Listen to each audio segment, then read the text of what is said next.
You ate street food on vacation. So did James Hartwell. 18 hours later, bacteria were eating his brain. He was 62 years old, a retired civil engineer from Scottsdale, Arizona. He was lying in an intensive care unit in New Delhi with a temperature of 104.6 degrees Fahrenheit, a headache he described as the worst pain of his life, and a bacterium that had already crossed into the fluid surrounding his brain. His wife Sandra was on a plane from Phoenix. Nobody had called her until it was almost too late. James had read every travel advisory the United States government had published. He had avoided tap water. He had chosen a busy cart at the entrance of a spice market in Old Delhi. He watched locals eating from the same vendor. He ordered a plate of chait, chickpeas, fried dough, tamarind chutney, a spoonful of yogurt from an open container sitting on the cart. It cost 30 rupees. He ate it standing in the afternoon sun, watching the market move around him, and he made the calculation that everyone makes. It is probably fine. He had been calculating correctly for 62 years. Here is what James did not know.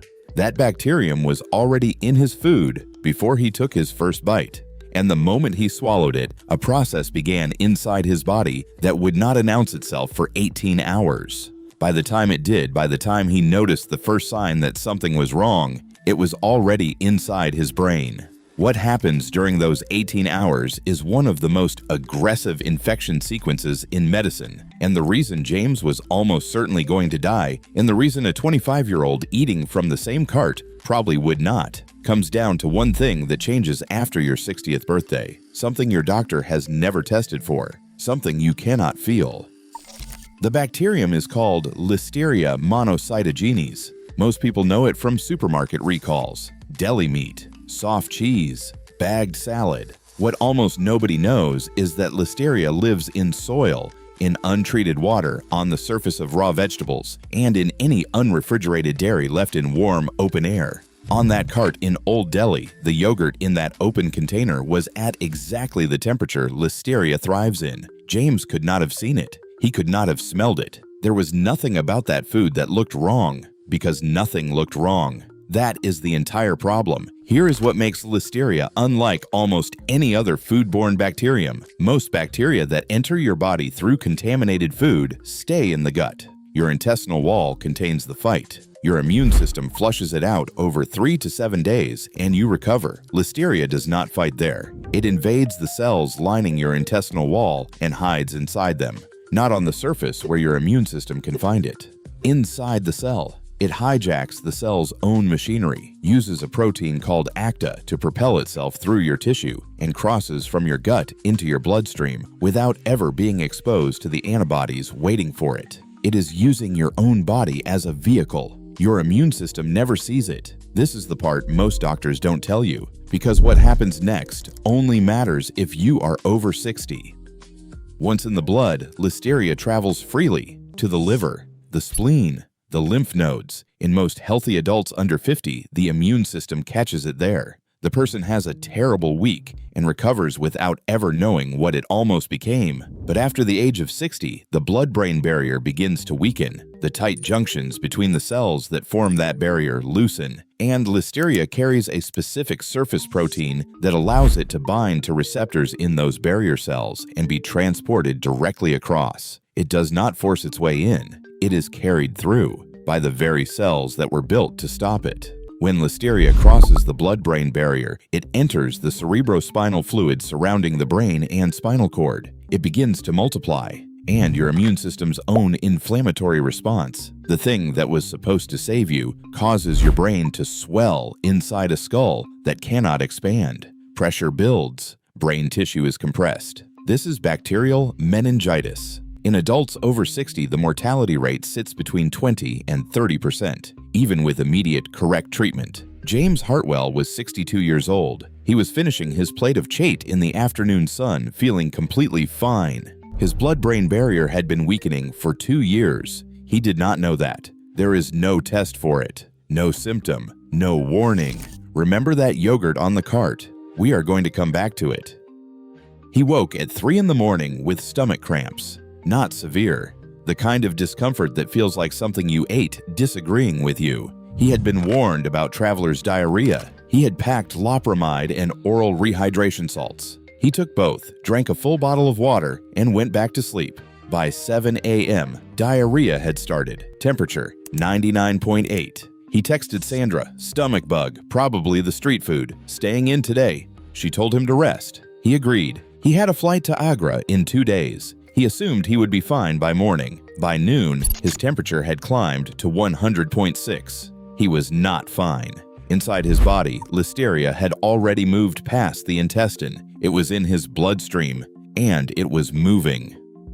By that evening, something changed. The stomach symptoms had not improved, but James had stopped paying attention to them because something else had started. A headache. Not the dull ache of dehydration. Something behind his eyes. Deep, pressurized, like something building from the inside outward with nowhere to go. He took ibuprofen and lay in the dark with the curtains closed. An hour later, the headache had not moved. It had grown. His temperature was 101.4. He called the front desk and asked for a doctor. The hotel sent up a general practitioner. He checked the temperature, pressed on the abdomen, listened to the chest. Gastroenteritis, he said, common in first-time visitors. Rest, fluids, 48 hours. He left a card with a number to call if the fever climbed above 103. Here is what that doctor did not do. He did not check for neck stiffness. He did not ask whether the headache had come on suddenly or had been building slowly. He did not ask James to press his chin toward his chest. He did not order a blood test.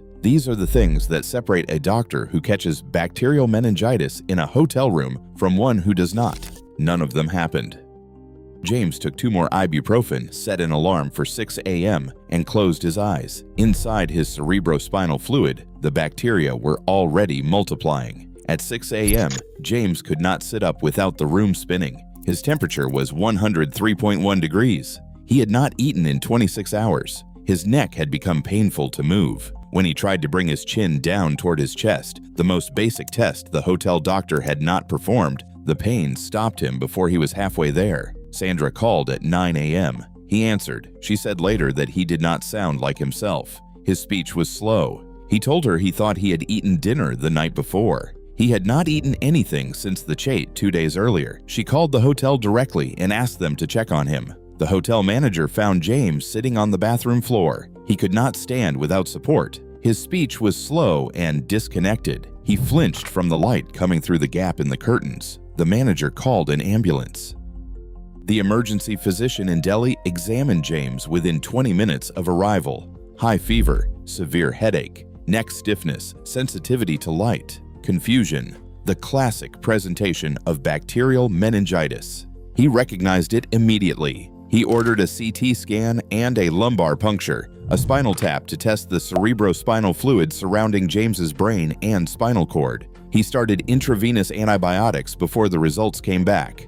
In bacterial meningitis, every hour without treatment increases the probability of permanent neurological damage and death. He did not wait. The CT scan showed early cerebral edema, swelling around the brain tissue. The spinal fluid came back cloudy, white cell count severely elevated, bacteria present. James was moved to the ICU. Sandra landed in Delhi 9 hours after she boarded the plane in Phoenix. She went directly from the airport to the hospital. The culture results took 48 hours. When they came back, the bacterium was identified as Listeria monocytogenes. The infectious disease physician came to the waiting room to speak with Sandra. He explained that Listeria meningitis was uncommon, but well documented in patients over 60. He explained that the infection had almost certainly come from the unrefrigerated dairy on that cart. And then he told her one more thing. The thing Sandra said she could not stop thinking about afterward. The antibiotics James had received on arrival were the standard first-line treatment for bacterial meningitis.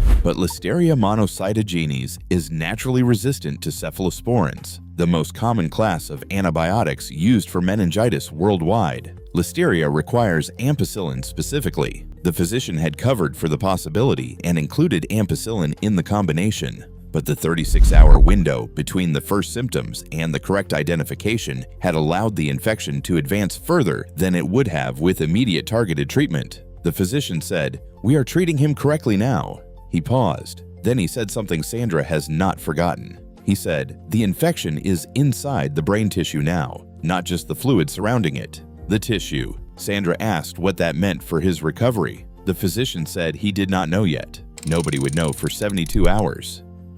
Here is what the United States government publishes about travel to India. The CDC recommends typhoid vaccination, hepatitis A, malaria prophylaxis. It recommends avoiding tap water and ice. It recommends eating food that is cooked and served hot. The State Department travel advisory covers civil unrest, transportation safety, and petty crime. Neither document contains a specific warning about Listeria. Neither mentions that unrefrigerated dairy at street food stalls carries a specific documented risk for travelers over 60. The FDA's Listeria guidance governs American food production facilities. It has no jurisdiction in Old Delhi. James followed every published advisory. He avoided tap water. He chose a busy cart where food appeared freshly prepared. He watched the crowd. He saw locals eating. He did everything right. The yogurt in that open container, the yogurt we came back to, fell into a gap between every regulation and warning he had ever read. Small farms and street vendors in India operate entirely outside the food safety framework the FDA and CDC were built to enforce, and the guidance that might have changed his calculation that open-air, unrefrigerated dairy is an elevated risk specifically for travelers over 60 appears nowhere in any document a 62-year-old retired engineer from Scottsdale would have found before he booked his trip. That is the system failure. Not James Hartwell, not the vendor, not the hotel doctor who missed the next stiffness. Here is what that document should have said. If you are over 60 and you travel to regions where street food involves open-air dairy, talk to your doctor about Listeria before you board the plane. And if you come back with a sudden severe headache and a stiff neck, ask the emergency room specifically for ampicillin by name. One word. The difference between the medication that catches Listeria and the one that does not. James Hartwell remained in the ICU in Delhi for 9 days. His fever peaked at 105.8 degrees on day 3. He lost consciousness for 11 hours on day 4. Sandra sat beside his bed. She did not leave the hospital. He recovered, medically evacuated to Phoenix on day 14. 3 weeks of inpatient rehabilitation. His short-term memory was not what it had been. His neurologist told him some of what he had lost might return over the next 2 years. Some of it might not. There is permanent scarring in the meninges. His cognition has partially returned. He told Sandra in the first week he was home that the hardest part was not the ICU. It was not the rehabilitation or the headaches that still come without warning, or the afternoon when he could not remember the name of the street he grew up on. The hardest part was understanding that he had read everything, prepared for everything, been careful his entire life, and none of it had been the right information. You ate street food on vacation. So did he. This is system failure. I will see you in the next waiting room.